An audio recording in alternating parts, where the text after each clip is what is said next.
Good morning, DJ and PK. It's 97.5 The Zone. Welcome in on a Friday morning. Well, the high school football season is kicked off. I want to give the Brighton Bengals a couple of points and attaboys here for being willing to schedule up. They're a good 5A team, went 11-2 last year, won their region. They've had a good program since the pandemic. They've always been good, and usually either first or second in their region. Having said that, they play in 5A, and they opened up at home against one of the better teams in 6A, Davis Darts, ranked 4th and expected to win Region 1, and oh boy, that got ugly. Darts went up 49-7 at halftime, and they won 56-21. Like I said, points to Brighton for being willing to play up, but that got out of hand. Full schedule tonight of high school football, and then a couple more openers on Saturday. And honestly, I'm a little surprised more high schools don't play on Saturday, given the fact there's no college football. But it does leave you short on preparation for the next week, so there's that. And as long as we're talking about college football, we got to get into it here. We got a lot with the Utes and the Cougars to pass along to you. We're going to start with the Utes this morning. The players, they don't get to talk for very long. The whistle gets blown pretty quickly, and last question. But just a couple of minutes to kind of get a feel for the storylines with each of these guys. Guys from both sides of the ball, offense and defense. We're going to start on the defensive side of the ball with a couple of corners, Elijah Davis and Blake Cotton. And, this secondary is just good year after year, it seems like. And a lot of NFL guys have passed through. How do they think this year is shaping up? Here's Elijah Davis with the media. Scoop, how's camp going? So far it's going well, just getting better every day. It's going good, sir. How different do you feel this year compared to where you were last year in terms of, now that you have the experience and all that sort of stuff, just how different do you feel? I feel more experienced. Last year I was still trying to learn the playbook. Now I'm knowing the playbook, playing confident, playing fast. So I feel like big improvement from last year, falls camp. A lot of the depth behind you are new faces. How do you feel like they're kind of acclimated to Utah's defensive back? Oh, they're definitely coming along real well. From spring to now, man, the improvement, especially from Blake. Blake is a guy. So, yeah, it's great. You guys had a lot of guys in the cornerbacks rooms, either veterans just losing eligibility or somebody transferring. It's allowed you to have an opportunity. I guess, how did you approach that this spring and offseason, just knowing that you could be the starter on the outside? I don't really look at other people. I just keep my focus on what I can do and just trying to get better for myself every day. So, yeah, that's about it. What have you seen from Blake Cotton in practice? Just a confident corner, from, like I say, from spring to now, big improvement. He's gotten better every day and still getting better. What do you feel like has been your biggest improvement this year? I feel like in the offseason I was gaining weight, so just coming up being more aggressive, I feel like that's been the biggest thing so far. How was someone like JC Hart came in and maybe push the rest of you guys to keep going at it and not getting complacent? JC, he's still learning right now, but JC has came in making big plays, and he's getting better every day too. He's still learning right now, but JC will be ready when week 1 comes. How have you, embraced the leadership role alongside Smith, and what does that look like for both of you guys? Just trying to bring along the transfers. I think me and Smith are really the only returners in the corner room that has played meaningful snaps. So we're just trying to bring them along, telling them the playbook, telling them what to do, and just stuff like that. All right, there's one defensive back, Elijah Davis. Now here's another one, Blake Cotton. Blake, we heard yesterday that you've been doing well and being considered as the corner opposite of Scooby. Kind of walk us through this fall and kind of how you feel like you've developed.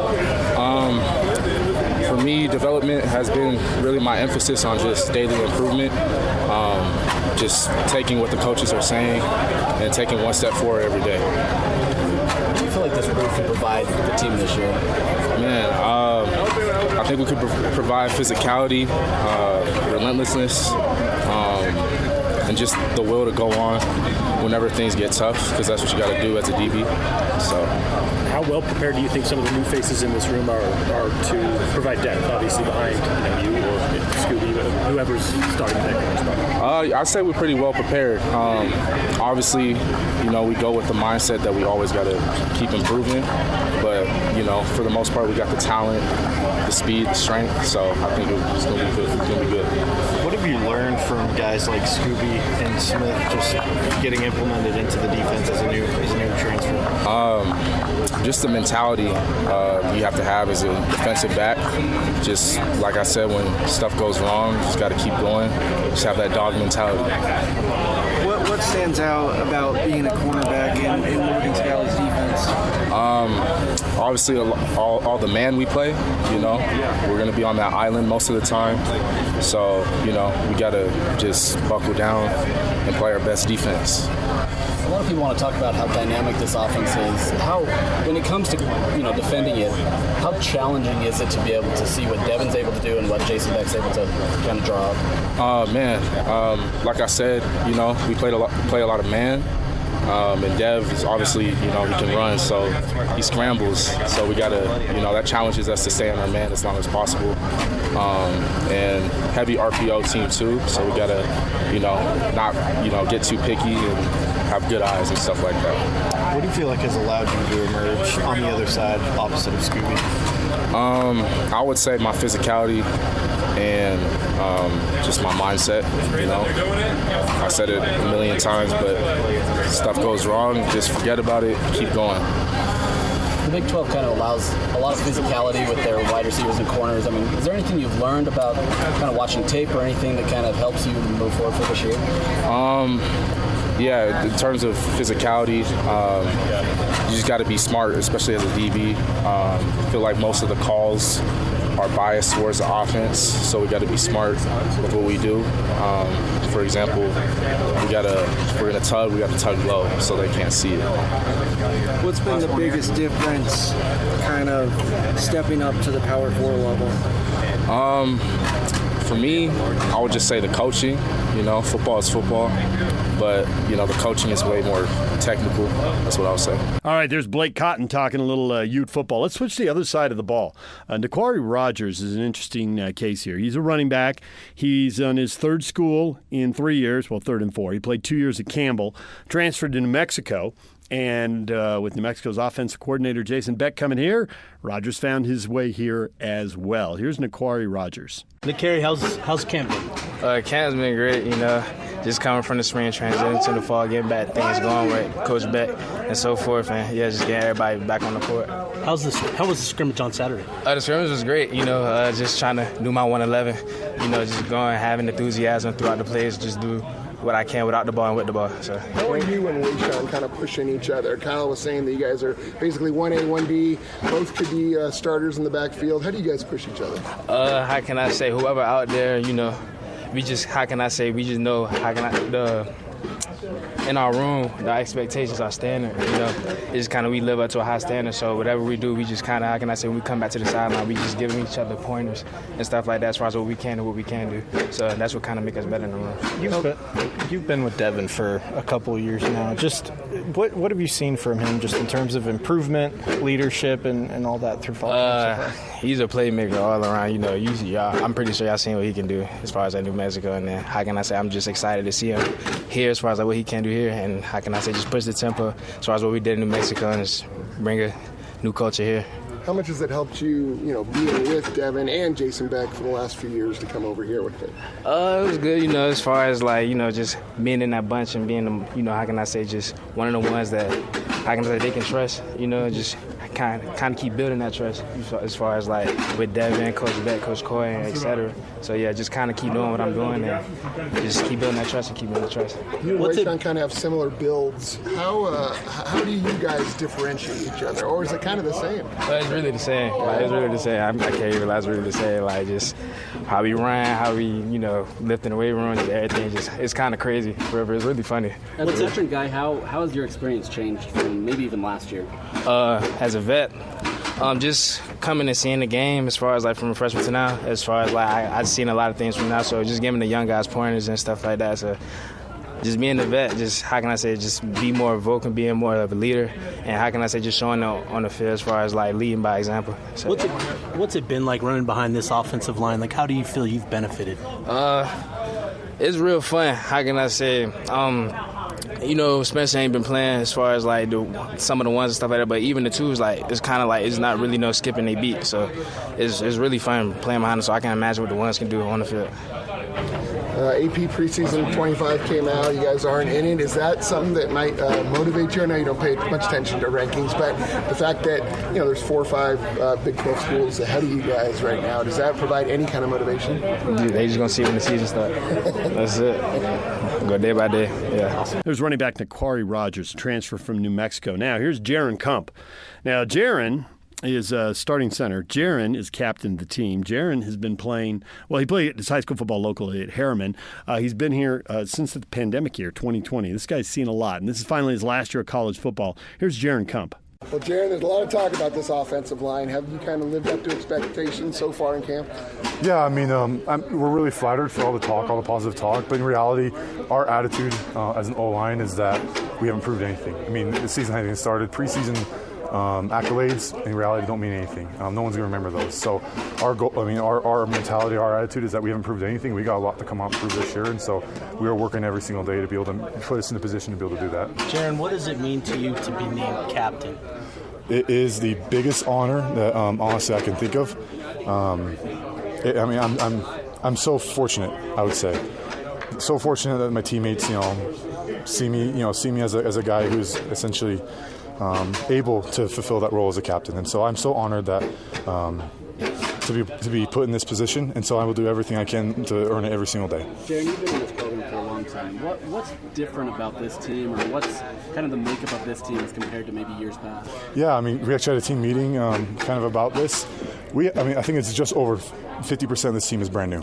So there's a lot of new guys, and that's something that, me being here some time, this is something that's kind of new. But one thing I do love is that everyone's starting to buy in. All the new guys, the older guys, I think are really helping kind of reestablish what our standard is every single day in practice and in our workouts. And I think the new guys are really starting to buy in. And so, and we're really coming together. I'm really excited. I'm so excited for this team, and I'm just excited for it. Not paying attention to any of the preseason stuff. I guess you don't take it as a slight that you guys were not in the preseason top 25. AP was just released today. There's like 4 Big 12 teams that are. Do you feel like this mentality of this group is something to prove? Oh yeah, absolutely. We got something to prove. I mean, as you guys know, last year was obviously not the standard, and so it's not being a top 25. I mean, that's not outside of expectation because of that. So, we got so much to prove, and that's the attitude we have, is that we got to come out and prove everything that we believe that we are. Jaren, how's your chemistry with Devin Dampier? Oh, it's been growing really well. I freaking love the dude. He's not only an outstanding quarterback, he's an outstanding teammate. I mean, I think he'd be okay if I said he's taken us out to eat. I don't even know how many times as an entire offensive line. So he's a team guy. He's a guy that's really here with the boy, for the boys, and he's an awesome addition to the locker room. Not only the locker room, but the offense as well. So it's a hefty build. It is, but he's been really awesome with us. So that's going to help us just give that little half a second longer of protection. Knowing that our guy behind us really takes care of us, we're going to try and take care of him. All right, there is Jaren Kump. There are the Utes. When we come back, we're going to go to Cougar Camp and hear from Kalani Sitake and Aaron Roderick. Stay with us right here on The Zone. Good morning, DJ and PK, proudly presented by our title sponsor, Black Desert Resort, Utah's premier golf resort. Aaron Roderick meeting with the media this week. Here he is. How'd it look out there today? Good. We're having had a lot of success moving the ball well when our first unit's in there. Thought got some good play out of our first team. We've held back some of those first team guys a little bit up to this point, and now we're starting to ramp up a little more and get those guys more involved. And when our best 11's on the field, we're going to be tough to deal with. First team QB reps today? Bear took the majority today, and McKay got some as well. As I mentioned Saturday, we can't keep going equal reps with 3 guys anymore. So, each day you're going to see right now McKay and Bear getting the majority of the reps with the 1s and the 2s, and that's where we're at right now. He had a nice pass to Carson there, what we were allowed to watch there in that drive to the end of practice. He's making those throws. He throws a lot of completions. That's one thing. He's doesn't take sacks, and he's very accurate and throwing a lot of completions out here. What is a fall camp with a quarterback battle like for you? Is it nerve-wracking? Do you lose sleep, or do you just deal with it a day at a time? Well, yeah, I mean, I feel an obligation, sure, to do the right thing for our program. The players, first of all, and the coaches and their families. You've got to want to do the right thing and make sure you get it right. And then all of our fans. We've got great fans, and I want to make sure that we put the guy on the field that's earned it and deserves it, and doesn't matter if it's a freshman or a sophomore or a transfer. The standard is the standard here at quarterback, and so we're not going to lower that standard no matter what. We need guys to keep stepping up and playing like the QBs of the past year. You said your first 11 looked good. You feel like they're on the right track to get ready for the first? Yeah, we have a lot of work to do still, but it's getting a little bit cleaner every day, and that's why you practice. And having a Big 12 officiating crew Saturday in the stadium was great. We learned a lot of good lessons that day about just all the little details that can cost you. And I thought the last 2 days it's been cleaner, and then that's the goal, is just keep improving each day. Coach, is there a number of linemen you feel comfortable playing in a game right now? I think we're at about 8. I might be missing a guy there, but we have a good group there. There's some really good competition going on for those 5 spots. Coach, with your offense collectively, how are they with the playbook? Is everybody on top of it? We have smart guys here, so yeah, that's been a strength of this program for a long time, is we get to coach tough, smart kids. And so, yeah, I think not everybody has it down completely yet, but we have smart kids that are going to do what they're told, and they execute. What went into the decision, and when did you make a decision to give the reps with the ones to McKay and Bear? Well, the decisions, it happens on the field. I mean, it's not like I just say, oh, this is what I decided today. It's what happens on the field.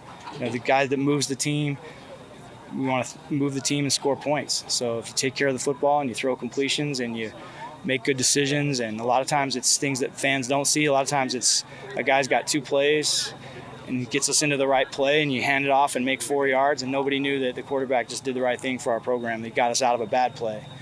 Those things are big, and so we're evaluating that every day, and the guys that play the best, the guy that plays the best will be the one that starts in the first game.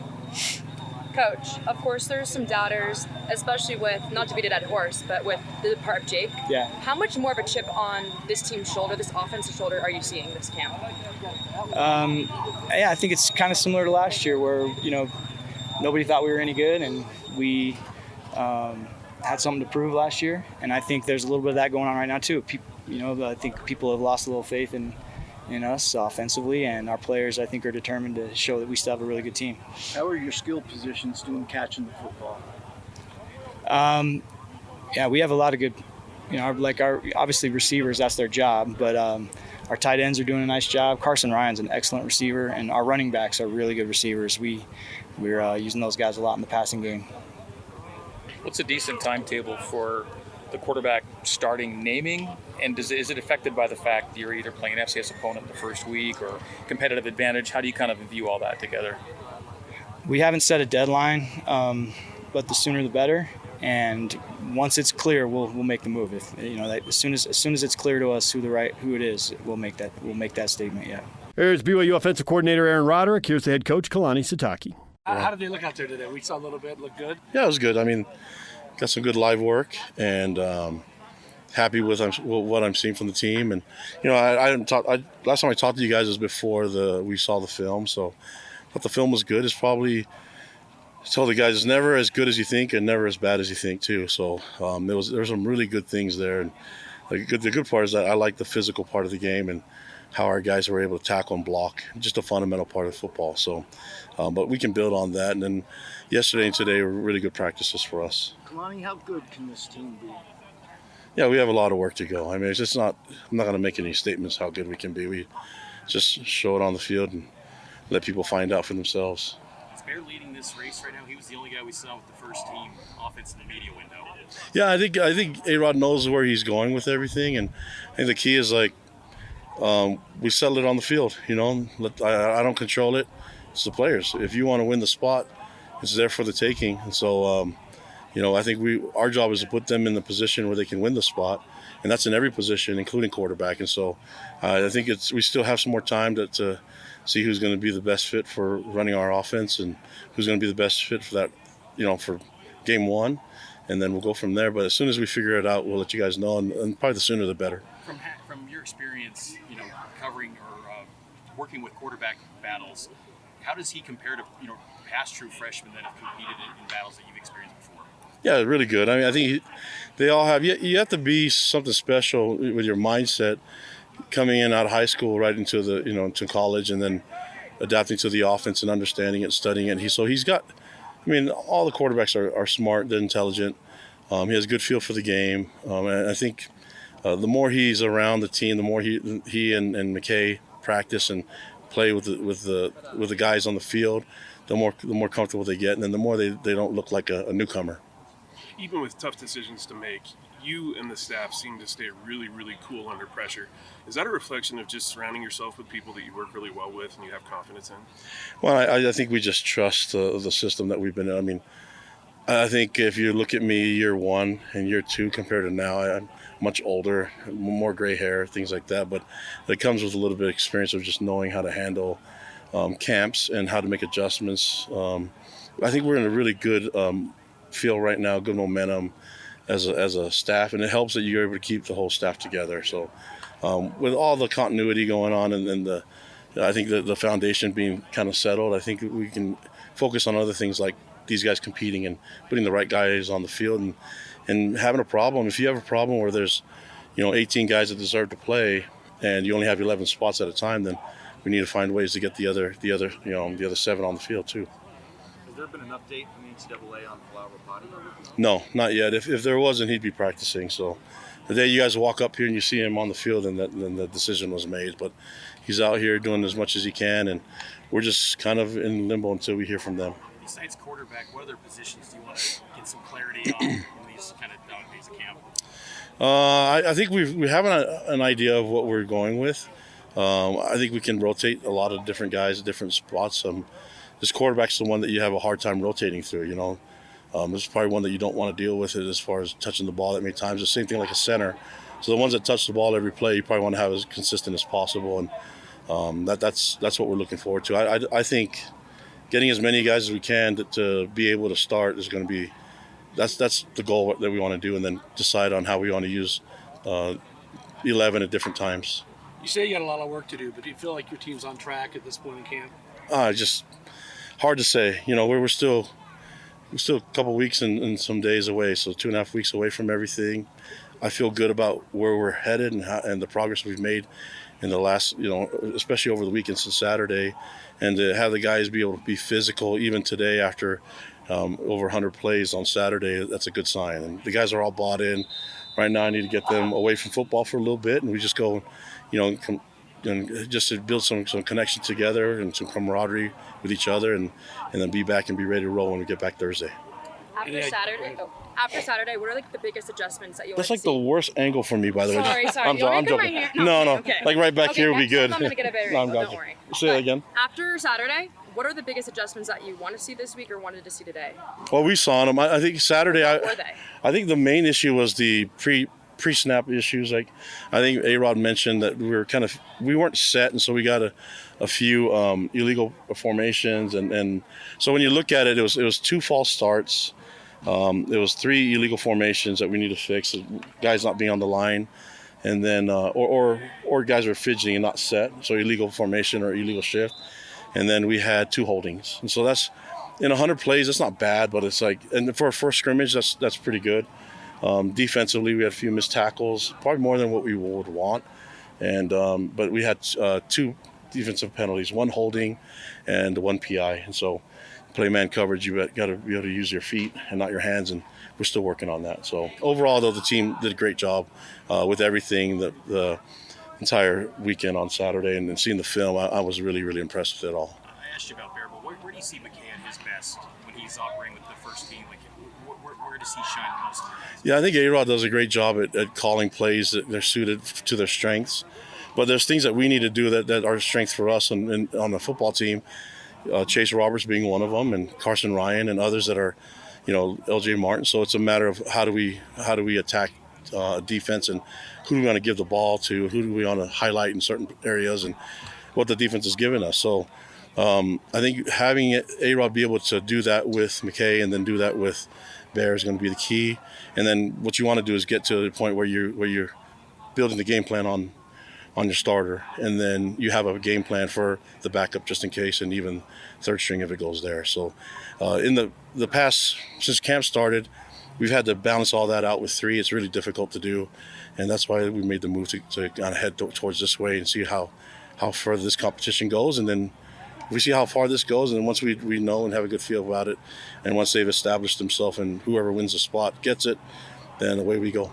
You said get away from football. Do you have an activity plan? Yeah, we're going to a team camp. We're going to go hang out and then do some team bonding stuff, so it'll be good. We did that last year too. River rafting? No, not in that. What is it? If there's a lazy river, we would do that. But I think it's just there's a lot of really cool things that you can do that will build the team.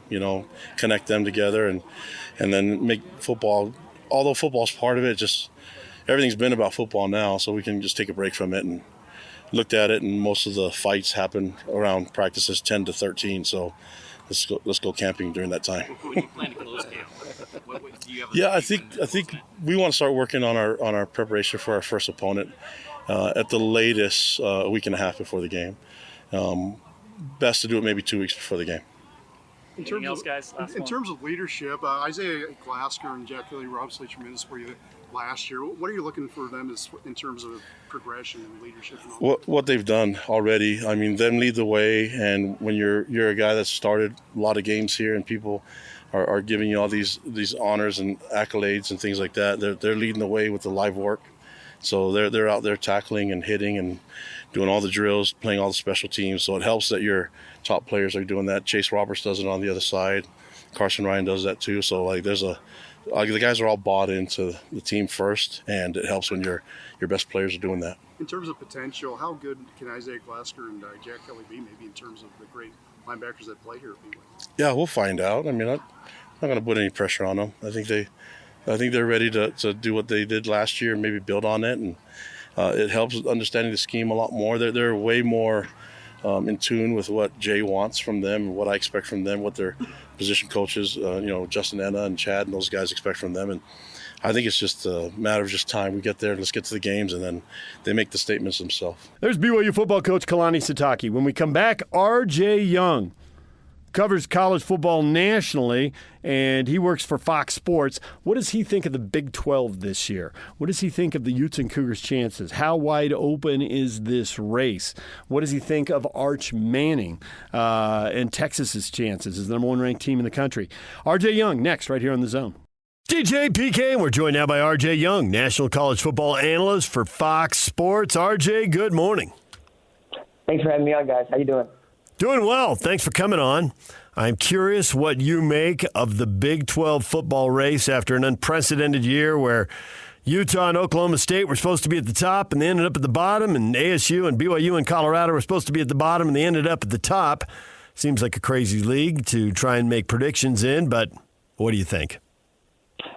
I think that they were so good at turning this thing upside down that they didn't even let us vote as media on who we think would win it, because we had Arizona dead last. Arizona won the Big 12 championship, and all of a sudden, that was one of the reasons why they only got one team in. Aside from that, look, man, I could see 12, even 14 teams in this 16-team league winning this conference championship, and all of the coaches know it too. One of the really cool quotes that we got at Big 12 Media Days came from Deion Sanders, in which he said, look, everybody in this league is probably going to catch 2 losses from each other. That's how thick it is. That's how good we are. And he's right.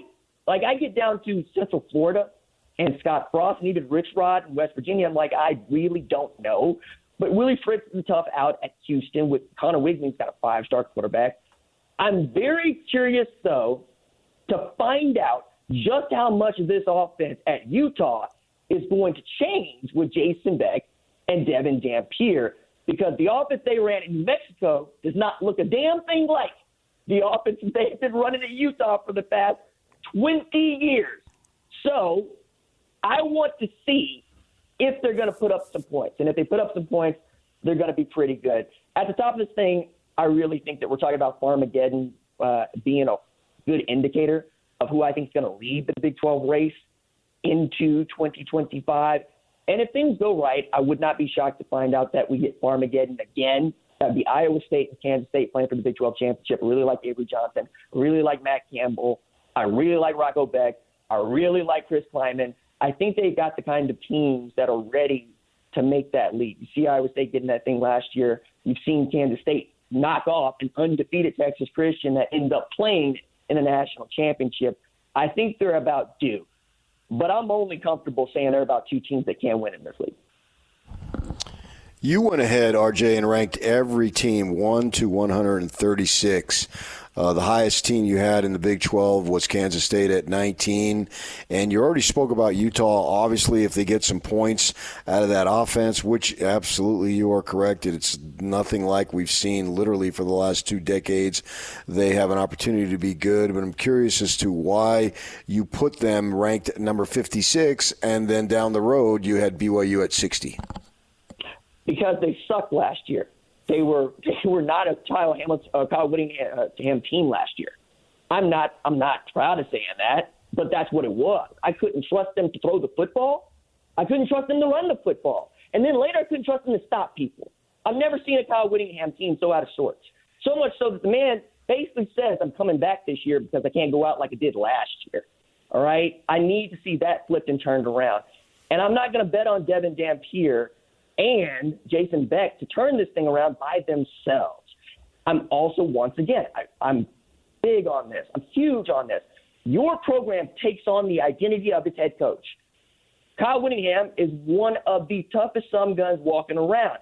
That didn't feel like who Utah was last year. And if that's who they are this year, I'm not sure how the offenses are going to mesh, because it has never been the kind of program that is comfortable throwing the football all up and down the yard for one reason. It's not because it's not efficient. It's not because it doesn't score points. It's because ball control and moving people against their will is Utes football.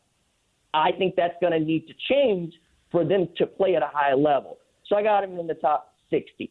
BYU was a top 25 team, and then they lost this guy named Jake Retzloff, who, threw for about 2,900 yards, 20 TDs, 12 TDs, 12 INTs. They won 11 games. They beat a really good Colorado team. They finished tied atop the Big 12.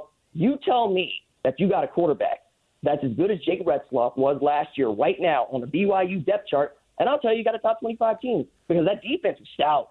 I mean, Kalani Sitake put out a team that people talked about the quarterback. They talked about O.J. Martin. They talked about Chase Roberts. They should have been talking about keeping a lid on the end zone, because that's what they did so well. The thing that impressed me most about the Alamo Bowl game is not that Colorado lost it. It's that BYU ran up and down on them and then refused to let the Heisman winner and the Big 12 Offensive Player of the Year operate. Nobody else has been able to do that short of Nebraska. Everybody else, they've been able to move the football on. They've been run on. They didn't have a great defense. But if BYU's got a quarterback that's as good as they had last year, let's talk about a top 25 team. Until then, they're 60. We're joined right now by RJ Young, National College Football Analyst for Fox Sports. There are a lot of quarterbacks getting a lot of hype and a lot of respect, justifiably so, considering what some of them have done prior to this. But are there one or two that stand out to you? Across the nation? Is that No, what you're across the asking? Big 12. Across the Big 12. Yes. One in particular. I can't wait to see Jalen Daniels play injury-free football at Kansas. I really want to see him play an entire season of football like he played the last 6 games at Kansas. He's dynamic. He can move around. He can read high-low. He is outstanding at getting on the same page with his wide receivers, and he is going to try to throw it deep if it is there to throw it deep, because he thinks he's got guys that are better than you. I think that's another guy that can leap back into the Heisman conversation like he did a couple of years ago. The other guy that I think is really, really cool to watch play football is Caden Salters at Colorado. I think Big 12 fans are going to get a dose of, there's actually more than one Avery Johnson running around out here. And this one has come up the hard way. He's got a really great story. Starts out at Tennessee, is a knucklehead, gets kicked off the team, shows up at Liberty, who hadn't done much of anything.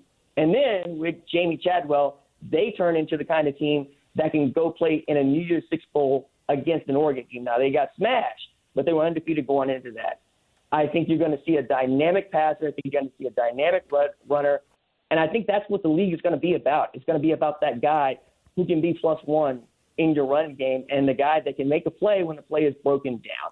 I realize there's going to be lots of nice things that are said about Sam Levitt. I've said some nice things about Devin Dampier. But those two guys in particular, Caden Salter and Jalen Daniels, I'm really excited to see what they're capable of doing at 25. At the ACC meetings, there were some people saying that they felt that they were the third best conference, obviously behind the SEC and the Big Ten. How would you rank the four?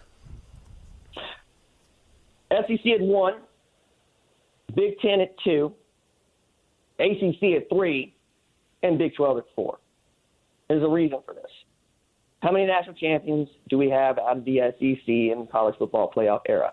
More than the other three. Same thing is true of the Big Ten. And then the same thing is true of the ACC, which really gets to hang its hat on Clemson and Florida State. You show me the national championship team in the Big 12. That's what we're talking about here. I don't really care to talk about the depth of the league. I don't really care to talk about 18 versus 16. I don't really care to talk about Heisman Trophy winners because I'm from Oklahoma. We know what that is. We also know what it means not to win a national championship since 2000. And that is the standard. Let's not get lost here, right? Let's not talk about making the playoff as if it's winning the national championship. It's not. I need a Big 12 that is good enough to play in that game and win it. That's what I want. So if the Big 12 wants to get to 3 or 2 or 1, start winning some national championships. And you can do that by getting just one team in. I realize you want more roles, you want more opportunities, you want more chances, so you want 3-4 teams to get in this thing, but it only takes one. Now do that 4 times in a row, and we don't need to have this discussion. We will know that the Big 12 is the best conference in the nation. But that just doesn't feel likely, and history has not shown anything has changed. I get it that Clemson was a top 5 team 6 years in a row and won a couple titles, but they haven't been that as NIL and the transfer portal has changed the game. So I get why you want to say, well, they've won national titles, and they have in the last decade. But the sport's changed so dramatically, and in this new era, Dabo's looked unwilling to change. Do you think he's going to change? Do you think they're going to get back? Are they going to live on those titles and that run in the 20-teens? I think the Big 12 had Texas and Oklahoma during the same time that Clemson won those national championships. And nobody told me that Texas or Oklahoma wasn't any good, right? I think that when we're talking about Clemson, we need to be talking about Georgia because that's the kind of company that Dabo Swinney was keeping. It was a sleeping giant that he turned into a monster. Everybody said the same thing about Georgia. They're going to win 9 games, but are they ever going to be good enough to win a national championship? And now that is the king of the SEC. It's their league.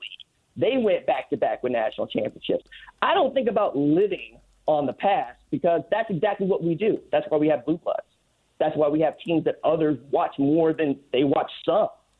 I'm going to give you every bit of the credit you deserve and have earned for winning a national championship in the 2020s, in the 2010s. I'm going to reject the future because I don't know what it's going to hold. Hell, we didn't think that the Big 12 would be around, and it was the Pac-12 that folded.